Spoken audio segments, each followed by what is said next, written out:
प्यारे बच्चों नमस्कार। विजय शक्ति में आप सभी का स्वागत है। पिछले वीडियो में मैं आप लोगों को प्रेजेंट परफेक्ट टेंस का अफर्मेटिव सेंटेंस बता रहा था। अब उसके आगे आज प्रेजेंट परफेक्ट टेंस का नेगेटिव सेंटेंस बताएंगे।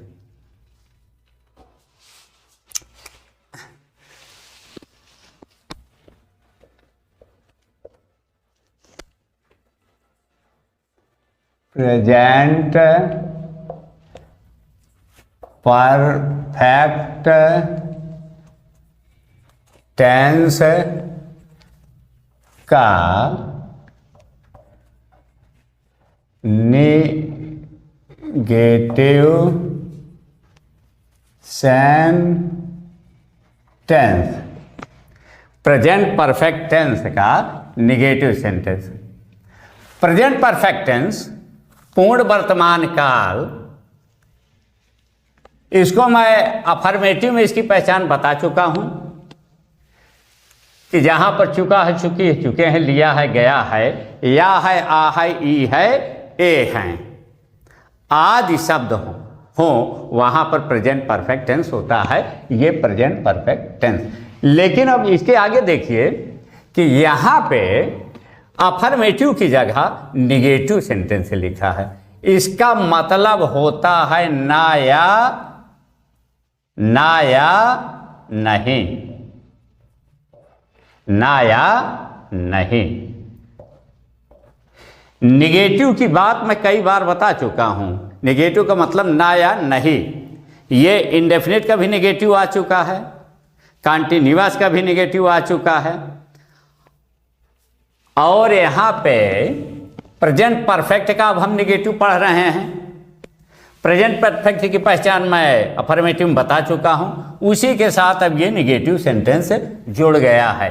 पहचान में इसकी अब तो बहुत सारे लोग पहचान अपने आप लिख लेंगे।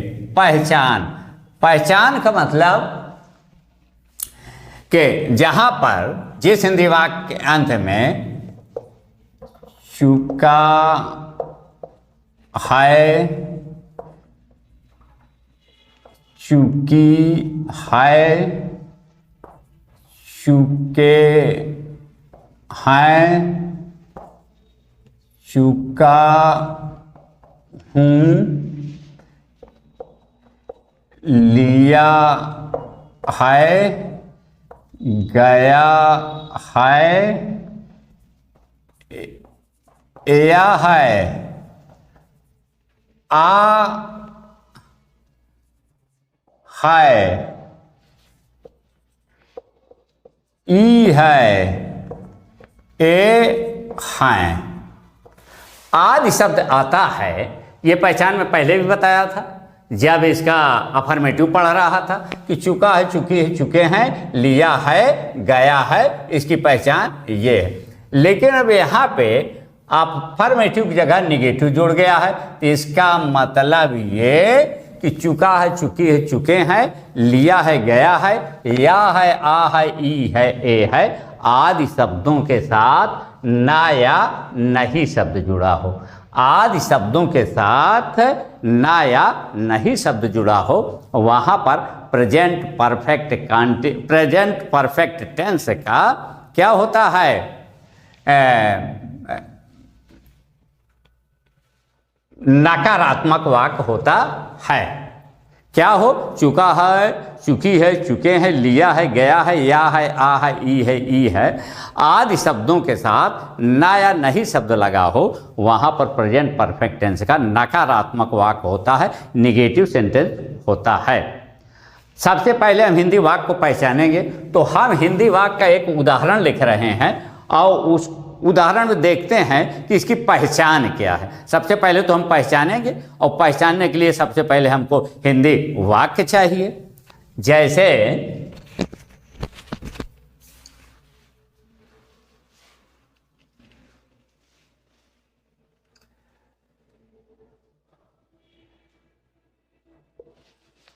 लड़कियां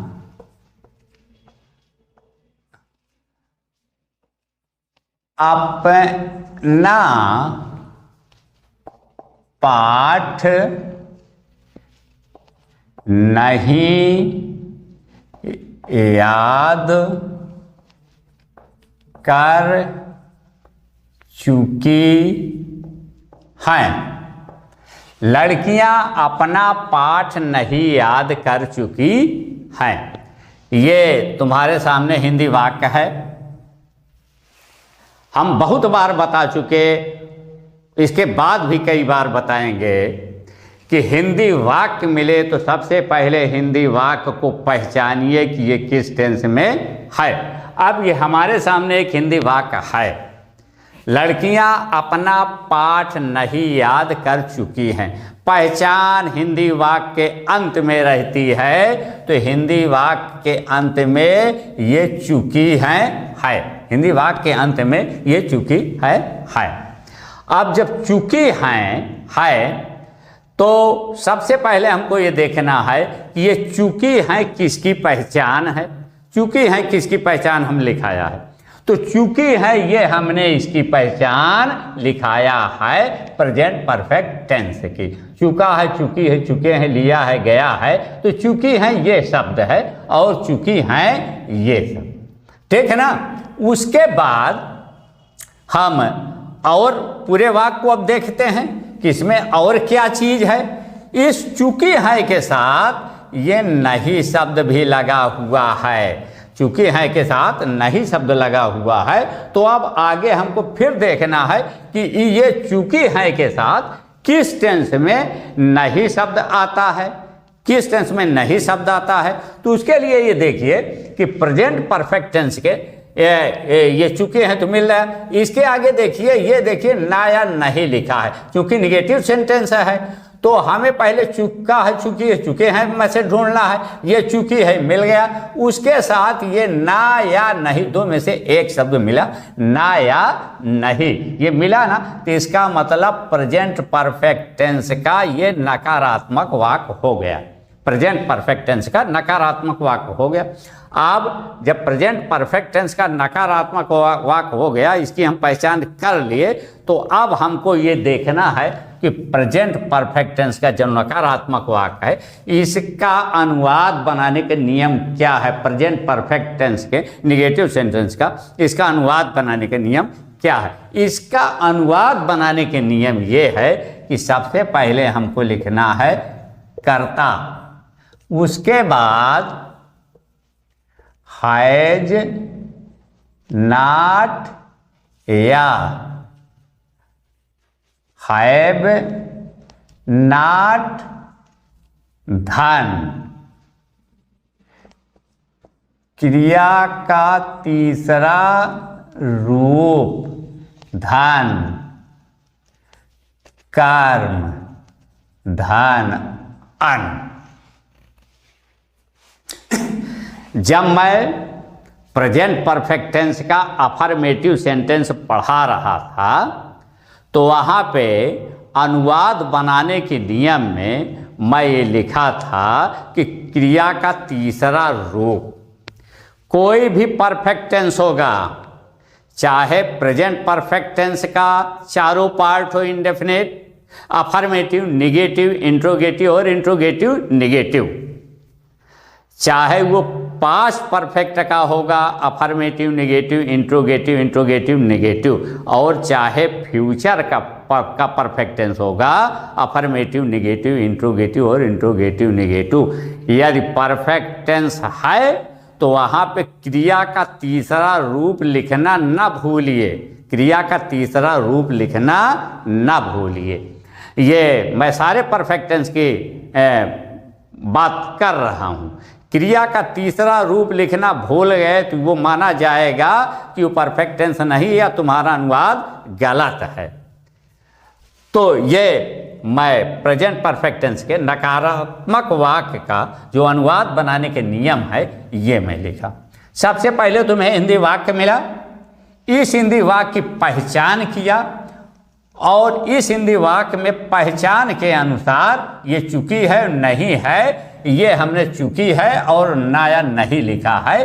तो पहचान के हिसाब से ये प्रेजेंट परफेक्ट टेंस का क्या है, नकारात्मक वाक्य है, निगेटिव सेंटेंस है। अब जब इसकी पहचान हम कर लिए तो अब देखना है कि इसका अनुवाद बनाने का नियम क्या है। अब इसका अनुवाद बनाने का नियम ये देखिए, कर्ता धन हैज नॉट या हैव नॉट, धन क्रिया का तीसरा रूप, धन कर्म, धन अन। ये हमारे सामने एक उदाहरण भी है, हमारे सामने एक उदाहरण भी है कि सबसे पहले हमको क्या लिखना है, कर्ता लिखना है। कर्ता लिखने के लिए सबसे पहले हम क्रिया के पास चलेंगे। क्रिया का स्थान में बता दिया कि सबसे लास्ट में रहता है, क्रिया का स्थान बता दिया कि सबसे लास्ट में क्या है, क्या है लास्ट में। कुछ लोग फिर यहीं पे समस्या आएगी, बताएंगे कि है, कुछ लोग बताएंगे चूंकि हैं, ये बताएंगे ना, लेकिन ये है और चूंकि हैं ये पहचान है प्रेजेंट टेंस की पहचान है, चूंकि परफेक्ट टेंस की पहचान है, चूंकि है प्रेजेंट परफेक्ट टेंस की पहचान है। कुछ लोग ये बता देंगे कि कर हिंदी वाक्य के अंत में है, कुछ लोग ये भी बता देंगे, और ये बात सत्य भी है कि कुछ लोग ये बता देंगे कि कर भी मतलब हिंदी वाक्य के अंत में। लेकिन यहाँ पे वाक्य पूरा पढ़िए, लड़कियां अपना काम नहीं याद कर चुके। यहाँ पे करना कोई चीज़ नहीं है, यहाँ पे याद करना काम है। तो यहाँ पे याद करना ये है क्रिया, यहाँ पे याद करना ये है क्रिया, याद करना। तो अब क्रिया स्पष्ट हो गई, क्रिया स्पष्ट हो गई ना। तो अब कर्ता ढूंढ लीजिए, कौन नहीं याद कर चुकी हैं, चूंकि नकारात्मक है ना, कौन नहीं याद कर चुकी हैं, तो क्या मिल रहा है, लड़कियां। इसका मतलब कि लड़कियां बहुवचन है, बहुवचन है। तो आइए हम इसका अनुवाद करते हैं एक एक, तब उस पर हम स्पष्ट कर रहे हैं। GIRLS द गर्ल्स, करता हो गया, ये करता हो गया। हैज नॉट या हैव नॉट, हम हैज और हैव की बात जब हम अफर्मेटिव बता रहे थे तो वहाँ हम बता रहे थे कि कहाँ हैज लगेगा, कहाँ हैव लगेगा। ये हम बता रहे थे ना, कहाँ हैज लगेगा, कहाँ हैव लगेगा। तो जहाँ हैज लगता था वहाँ हैज नॉट लगेगा, जहाँ हैव लगता था वहाँ हम हैव नॉट लगाएंगे। अब फिर से देख लीजिए, क्योंकि वो लिखा हाई है आप कि उसमें जब हम अफर्मेटिव पढ़ा रहे थे तो जहाँ पे करता ही होगा, सी होगा, इट होगा या एक वचन अन्य पुरुष होगा, उस कर्ता के साथ हम हैज नॉट लगाएंगे, बाकी सबके साथ हैव नॉट लगाएंगे। अब हैव नॉट का भी सुन लीजिए, यू, वी, दे तथा बहुवचन कर्ताओं के साथ हम हैव की बात किया था ना, तो वही यू, वी, दे तथा बहुवचन कर्ताओं के साथ हम हैव नॉट लगाएंगे। तो हैज नॉट और हैव नॉट क्लियर हो गया, जहाँ हैज लगाते थे वहाँ हैज नॉट, जहाँ हैव लगाते तो वहाँ हैव नॉट। अब क्रिया का तीसरा रूप, अब क्रिया का तीसरा रूप, क्रिया का तीसरा रूप याद करने के लिए मैं पिछले वीडियो में जब प्रेजेंट परफेक्ट टेंस का अफर्मेटिव सेंटेंस बता रहा था तो वहाँ पे ये बताया था कि यहाँ पे क्रिया के तीसरे रूप की ज़रूरत पड़ेगी और ये याद करना तुम्हारा काम है। और याद करने का तरीका भी मैं बताया था, फर्स्ट रूप, सेकंड रूप, थर्ड रूप। जैसे राइट, रोट, रिटन, राइट पहला रूप है, रोट दूसरा रूप है, रिटन तीसरा रूप है। तो इस तरह से राइट, रोट, रिटन लिखना है और यहाँ पे तीसरे रूप की ही जरूरत है। पहला रूप, तीसरा रूप याद नहीं किया जा सकता, वो याद करने का तरीका ही नहीं है। वहाँ पे भी बताया था, यहाँ पे भी बता रहा हूँ, सेकंड रूप की जरूरत पास्ट टेंस जब हम पढ़ेंगे तो वहाँ सेकंड रूप की जरूरत पड़ेगी। तो इसलिए फर्स्ट रूप, सेकंड रूप, थर्ड रूप इस तरह से याद करने का तरीका है और इसी तरह से याद किया जा सकता है। अगर दिमाग में ये हो कि हम पहला तैयार किए हैं, तीसरा तैयार कर लें, यहाँ पे तीसरे की ज़रूरत पड़ेगी, हम दूसरा क्यों तैयार करें, तो वो ना तरीका है ना उसको कोई तैयार कर सकता है। उस तरह से तैयार करोगे तो कभी ज़िंदगी में नहीं तैयार होगा। इसलिए जो तरीका है, तरीके के हिसाब से ही, क्योंकि यहाँ हम अनुवाद करने का तरीका सीख रहे हैं, तो याद करने का भी एक तरीका है और वो तरीका है पहला रूप, दूसरा रूप, तीसरा रूप। वहाँ पे हम बताए थे, 2-4 उदाहरण भी लिख के दिए थे। गो, वेंट, गान। गो गान कभी नहीं याद होगा। राइट, रोट, रिटन, पे, plate, played, read, red, red, तमाम ऐसे उदाहरण है। Laugh, laugh, laugh, play, played, plate, इस तरह से याद किया जाता है। तो यहाँ पे तीसरे रूप की ही जरूरत है। उसके बाद कर्म, उसके बाद अन। तो कर्ता ढूंढने के लिए हम बताए थे, क्रिया ढूंढने के लिए बताए थे, उसके बाद कर्म ढूंढने के लिए भी बताए थे कैसे ढूंढा जाता। कर्ता, क्रिया, कर्म के अलावा जो चीज बची रहे वही अन्न है। अब इधर देख लीजिए, कर्ता हमको मिल गया, क्रिया से हमने पूछ लिया कि कर्ता कौन है, वो बता दिया कि तुम्हारा कर्ता ये है, लड़कियां हैं तुम्हारा कर्ता। ठीक है ना। यही अपना पाठ नहीं याद कर चुकी हैं, तो लड़कियां मिल गया। अब हैज नाट या हैव नाट, जहाँ पे करता ही हो, सी हो, इट हो या एक वचन अनपुरुष है। यहाँ पे ना ही है, ना सी है, ना इट है, ना एक वचन अनपुरुष है। ये बहुवचन साफ दिखाई देता है, लड़कियां, द गर्ल्स। तो जहाँ पे करता यू, वी, दे तथा बहुवचन हो, वहाँ पे हम हैव नाट लगाएंगे। तो द गर्ल्स हैव नाट। ठीक, ये हो गया। अब क्रिया का तीसरा रूप, यहाँ पे क्रिया है याद करना। करना यहाँ पे कोई ऐसा काम नहीं है जिसको किया जा रहा है, बल्कि याद करना यहाँ पे काम हो रहा है। तो याद करना, याद करने की अंग्रेजी होती है लर्न। याद करने की अंग्रेजी होती है लर्न। और इसका थर्ड रूप क्या होगा? Learn, learned, learned, learn, learned, learned, दोनों इसका है। लर्नड, लर्नड भी होता है, LEARN, लर्न है, पहला रूप है लर्न, LEARN, लर्न। और इसका दूसरा रूप लर्न, LEARNT, ये है, यही तीसरा रूप है। इसका लर्न भी है, LEARNED, लर्न। लर्न, लर्न भी है और लर्नट, लर्नट भी है। तो यहाँ पे चाहे लर्न लिखिए चाहे लर्नट लिखिए। तो the girls have not learnt, LEARNT, learnt. The girls have not लर्नट।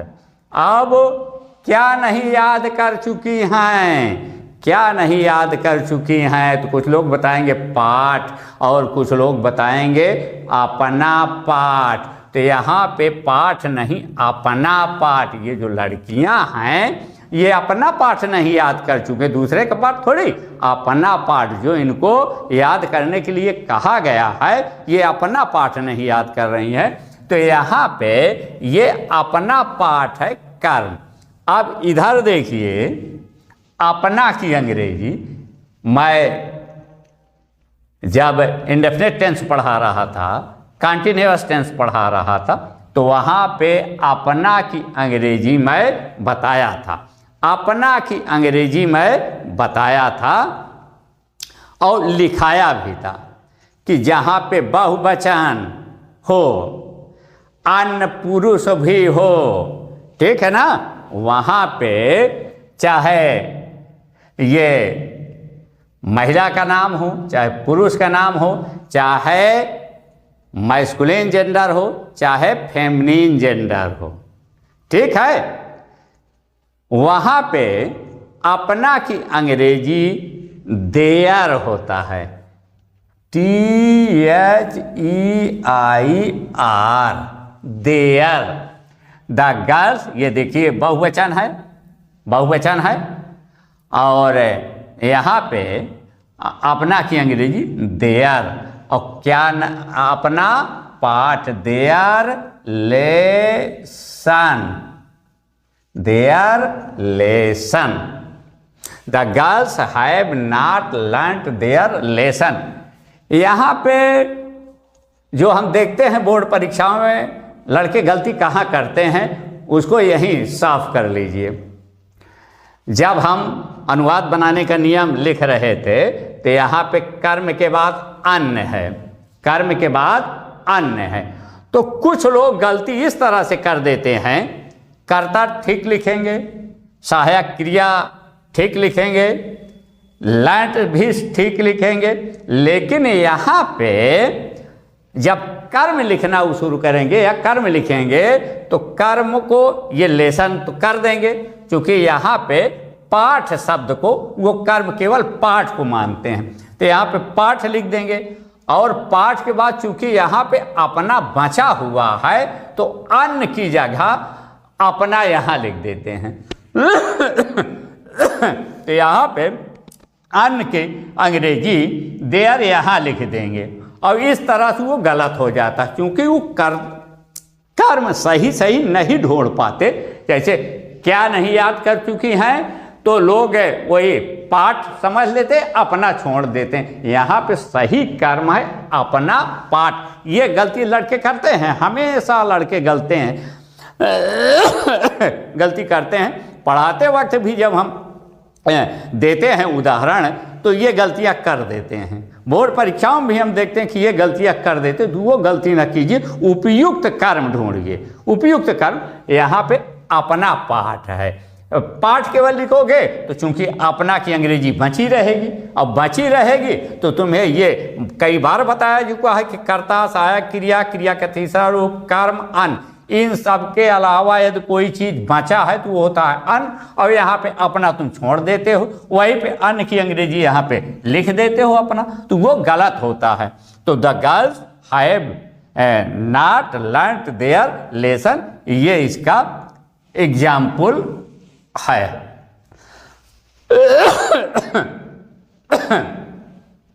तो सबसे पहले हिंदी वाक्य को पहचानिए।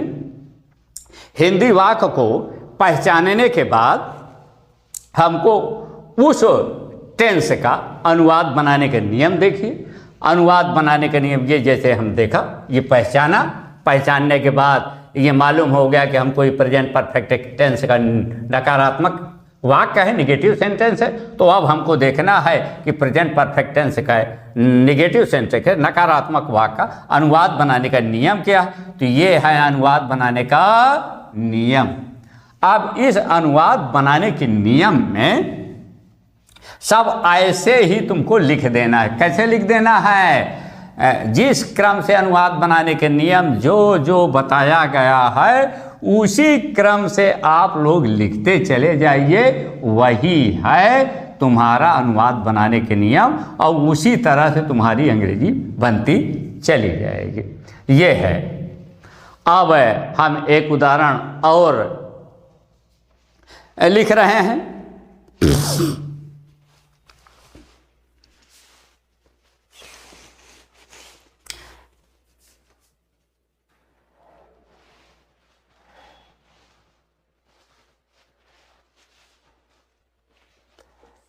तुम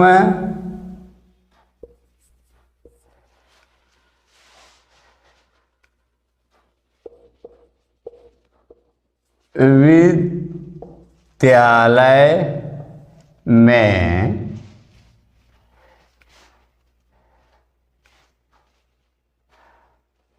अपना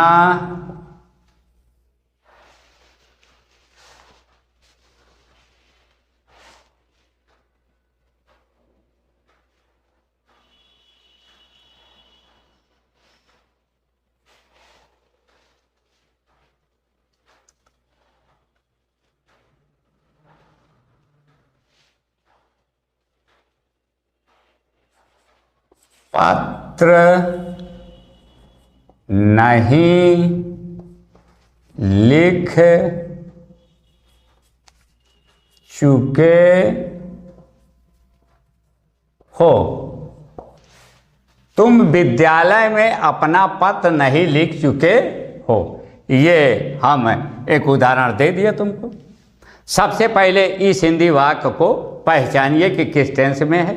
ये हिंदी वाक्य सबसे पहले ये देखिए, हिंदी वाक्य के अंत में देखना है ये, उसके बाद इसके साथ और तमाम सारी चीज़ देख लीजिए और तो कोई चीज़ नहीं है इसके साथ ये। अब देख लीजिए चुके हैं के साथ नहीं शब्द आ रहा है, तो चुके हैं के साथ नहीं शब्द किस टेंस की पहचान है। चुके हैं भी मिल रहा है, नहीं भी मिल रहा है, तो अब हमको तो यही देखना है कि चुके हैं के साथ नहीं शब्द हिंदी वाक्य में आया है, ये किस टेंस की पहचान है। तो चुके हैं ये देखिए हमने पहचान कहीं पे लिखा है और ना या नहीं लिखा है, तो इसका मतलब कि ये तुम्हारा हिंदी वाक्य किसका एग्जाम्पल है, प्रेजेंट परफेक्ट टेंस का निगेटिव सेंटेंस है, नकारात्मक वाक्य। तो अब हिंदी वाक्य को हम पहचान लिए कि प्रेजेंट परफेक्ट टेंस का निगेटिव सेंटेंस है। अब हम पहचान लिए तो हमको ये देखना है कि प्रेजेंट परफेक्ट टेंस का अनुवाद बनाने का नियम क्या है। प्रेजेंट परफेक्ट टेंस का अनुवाद बनाने का नियम क्या है। तो प्रेजेंट परफेक्ट टेंस का अनुवाद बनाने का नियम ये है, अनुवाद का नियम, ये है अनुवाद बनाने का नियम। ये हमने तीर के माध्यम से संकेत कर दिया, ये है अनुवाद बनाने का नियम। तो अनुवाद बनाने के नियम में सबसे पहले कर्ता लिखना है, फिर हैज नॉट या हैव नॉट लिखना है, तब क्रिया का तीसरा रूप लिखना है, तब कर्म लिखना है, तब अन्य लिखना है। तो सबसे पहले हमको क्या लिखना है, कर्ता लिखना है। इसमें कर्ता बिना नियम को लागू किए हुए अब तो जानकारी हो जानी चाहिए, नहीं होती तो उस नियम उस फार्मूले पे चले जाइए। क्रिया ढूंढिए, कौन का प्रश्न कीजिए और क्या या कहाँ का प्रश्न कीजिए, कर्ता क्रिया कर्म सब मिल जाएगा। सबको ढूंढने के लिए मैंने नियम बताया। अगर ऐसे मिल जाता है तो थोड़ा सा समय की बचत हो जाती है। ऐसे देखिए, ऐसे में तुम कर्ता मिल रहा है ना, देखिए तुम की अंग्रेजी होती है यू। अब यू के साथ हैज नॉट लगाओगे कि हैव नॉट लगाओगे, यू के साथ क्या लगाओगे। हम लिखाए हैं कि जहाँ पे कर्ता यू वी दे तथा बहुवचन होंगे वहाँ पे हैव नॉट, क्योंकि वहाँ पे हैव लगाते थे। अब जहाँ पे हैव लगाते तो वहाँ पे हैव नॉट हम लगाएंगे। तो you have not, you have not, ठीक है, यू हैव नॉट, ठीक है। कर्ता हो गया, हैज नॉट या हैव नॉट हो गया। क्रिया का तीसरा रूप लिखना, लिख चुके हैं, लिख चुके हैं, ये तुम्हारी है क्रिया, ठीक है ना। लिख का मतलब लिखना, यही लिख क्रिया है और लिख चुके हैं। अब हम पहचान के साथ उस शब्द को जोड़ रहे हैं। तो कौन नहीं लिख चुके हैं, कौन नहीं लिख चुके हैं, तो ये हो गया कर्ता, ठीक है ना। अब हैज नॉट हैव नॉट हो गया। अब उसके बाद हमको क्या लिखना है, तीसरे नंबर पे क्रिया का तीसरा रूप। लिखना की अंग्रेजी होती है राइट, और राइट को मैं पिछले उदाहरण में भी बताया था कि राइट रोट रिटन। जब तक क्रिया का तीसरा रूप नहीं याद करोगे तब तक परफेक्ट टेंस से आगे नहीं बढ़ा जा सकता, तुम्हें आएगा ही नहीं, गलत हो जाएगा। याद नहीं करोगे, बहुत नियम तुम्हें याद भी रहेगा, जब तक क्रिया का तीसरा रूप नहीं याद करोगे तब तक वो सही हो ही नहीं सकता। इसलिए क्रिया का तीसरा रूप याद करना बहुत ज़रूरी है, चाहे जैसे याद करो। तो यहाँ पे लिखना की अंग्रेजी होती है राइट, और इसका तीसरा रूप होता है रिटन, राइट रोट रिटन, और रिटन की स्पेलिंग होती है WRITTEN।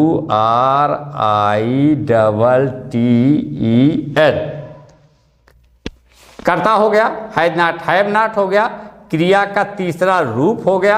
अब कर्म।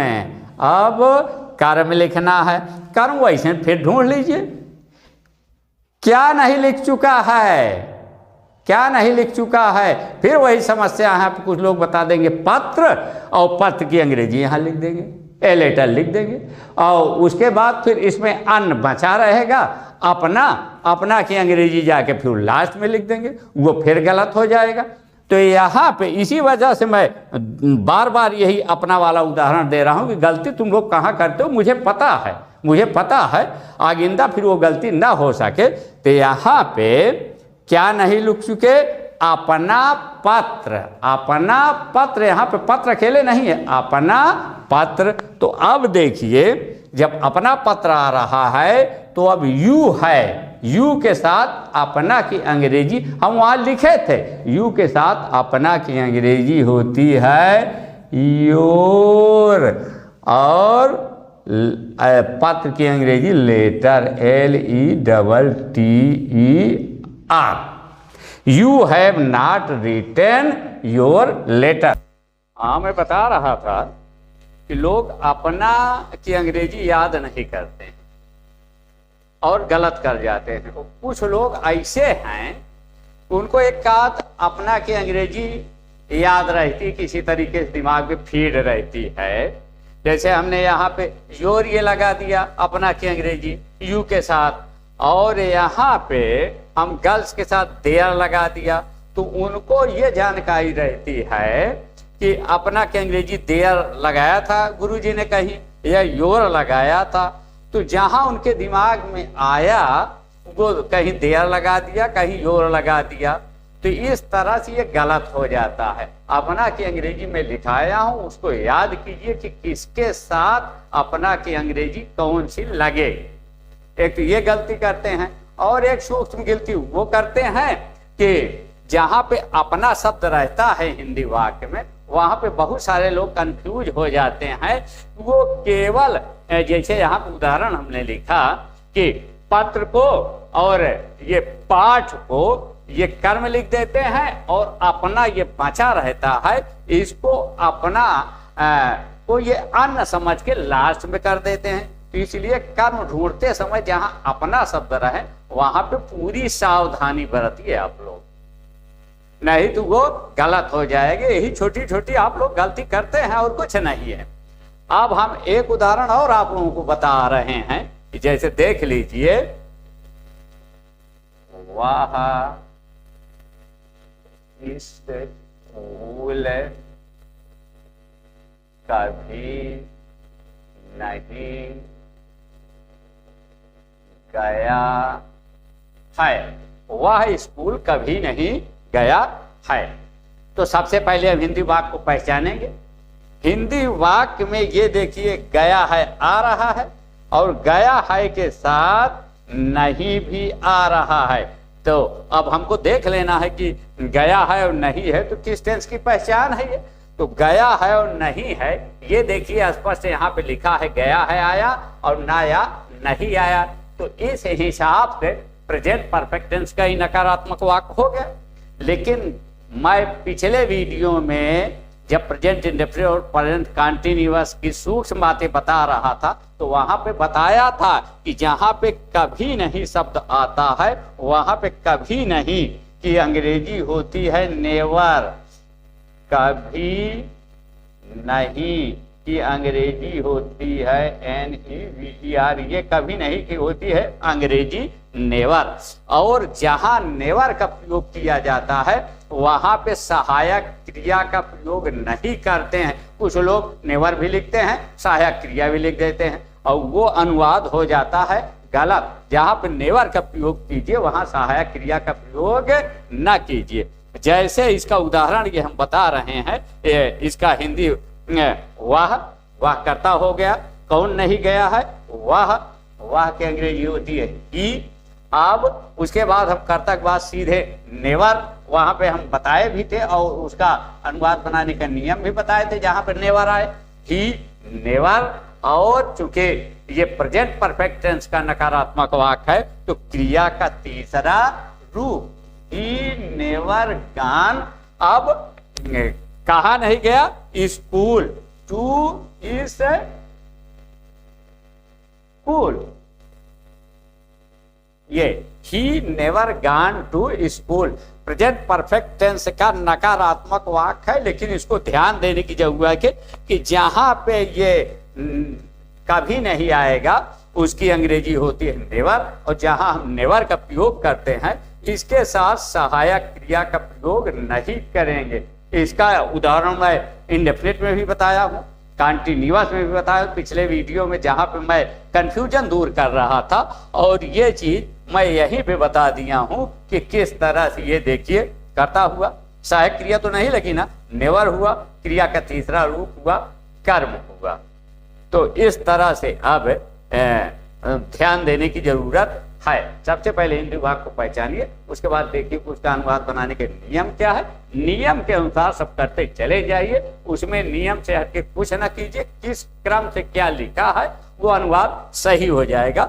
और जो सूक्ष्म बातें बताया कि कहाँ कहाँ तुम लोग गलती करते हो, उस पर थोड़ा सा ध्यान दीजिए, और हिंदी वाक्य में जहाँ पे अपना शब्द आवे वहां पे बिल्कुल ध्यान देने की जरूरत है, नहीं तो अनुवाद गलत हो जाएगा। नेवर वाले पे पूरा पूरा ध्यान दीजिए, नहीं तो गलत हो जाएगा। ठीक।